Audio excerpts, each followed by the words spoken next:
The morning had been calm, birds chirping, coffee steaming, until a scream shattered everything. My service dog, Luna, was yelping, trembling, her fur soaked with some kind of spray.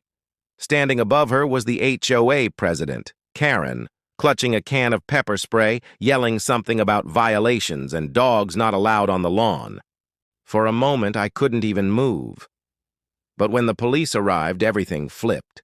Karen went from smug to silent the second they uttered one phrase. "Ma'am, you just committed a federal crime."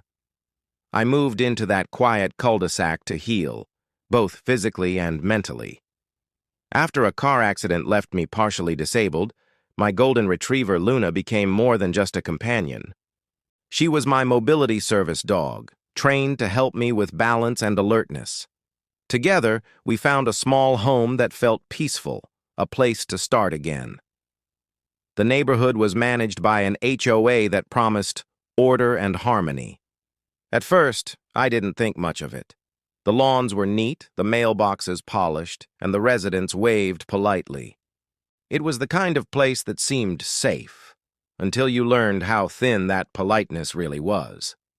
Karen, the HOA president, embodied everything that can go wrong when small authority goes unchecked. She was in her late 50s with an ironed floral blouse and a permanent squint, as if she was constantly searching for someone to disapprove of. Within a week of moving in, I had 3 notices. One for leaving my trash bin out too long, one for having unauthorized yard decorations, a small American flag, and one, incredibly, for walking an unregistered animal. I tried to explain that Luna was a service dog, but Karen dismissed it with a wave. "All pets must be registered," she said. "Rules are rules." But Luna wasn't a pet. She was federally protected under the Americans with Disabilities Act, something Karen either didn't know or didn't care to understand. For months, I tried to stay quiet, to avoid confrontation. Yet each week, another letter showed up. "Your dog is intimidating residents." "Your dog should be leashed at all times, even on your porch." "Your dog is not certified." I sent documentation. I showed her Luna's vest. I even printed ADA guidelines. But Karen S. Smirk said it all. She didn't believe the rules applied to her. Things escalated when Karen called an emergency HOA meeting about animal disturbances. Neighbors gathered in folding chairs while she clicked through slides showing photos of Luna sitting on the grass with captions like unsanitary and property risk. I sat in the back, silent, letting her dig her own hole. But that day, I realized something. This wasn't about dogs. It was about control. Karen thrived on it. After the meeting, she started showing up uninvited, snapping photos, measuring grass, leaving warnings taped to my door.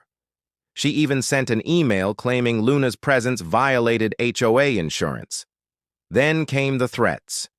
"If you don't remove that dog, we'll fine you every week." I can make life very uncomfortable for rule breakers. Still, I didn't react. I documented everything. Screenshots, videos, timestamps. I knew better than to fight her directly. I was waiting for her to go too far. And she did.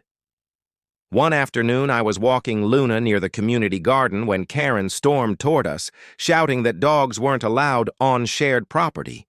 I calmly reminded her that Luna was a service animal. She snapped, "Not in my neighborhood, she's not." Then she pulled out a small canister, pepper spray. Before I could move, she sprayed Luna, my service dog. Luna whimpered and stumbled, eyes watering, her tail tucked in confusion and pain. I screamed, rushing to her, my heart pounding with rage and disbelief. Neighbors came running. Someone called 911. Karen froze, realizing she might be gone too far, but still muttered about cleanliness standards and safety. When the officers arrived, I expected the usual, a report, maybe a warning. But this time was different. One officer knelt beside Luna, then looked up at me. "Is she a registered service animal?" "Yes," I said, trembling, holding out the documents. Then came the words that would change everything. The officer turned to Karen and said, "Ma'am, assaulting a service animal is a federal offense. You just committed a crime under Title 18, Section 1368 of U.S. law. Karen's face drained of color. The moment those words hit, the entire neighborhood went silent. Karen's usual confidence vanished. She stammered, trying to argue that it was just pepper spray and that she didn't mean harm. But the officers didn't buy it.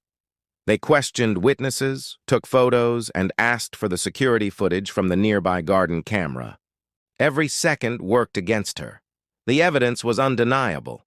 She'd assaulted a federally protected service animal.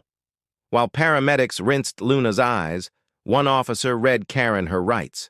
She didn't say a word, just stared down at her HOA badge like it could protect her. The arrest was quiet, but everyone watched. For once, the enforcer of petty rules was the one facing real consequences. It was justice, but it didn't feel like victory.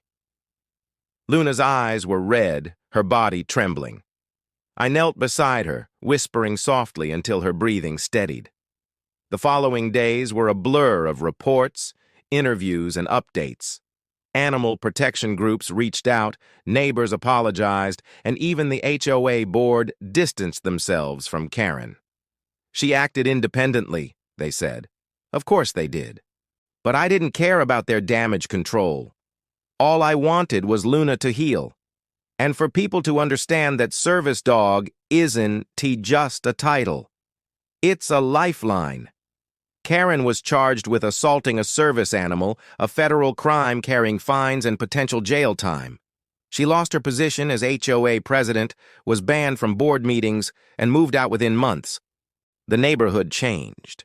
New signs went up reminding residents about ADA compliance.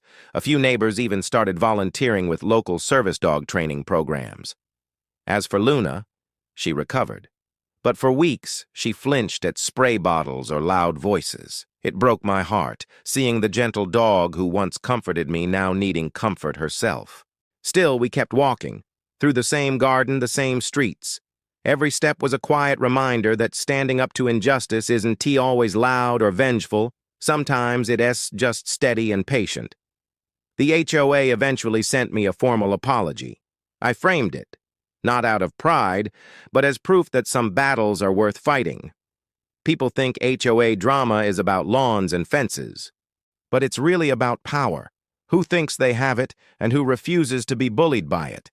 And as I looked at Luna, tail wagging again, I realized something simple yet powerful.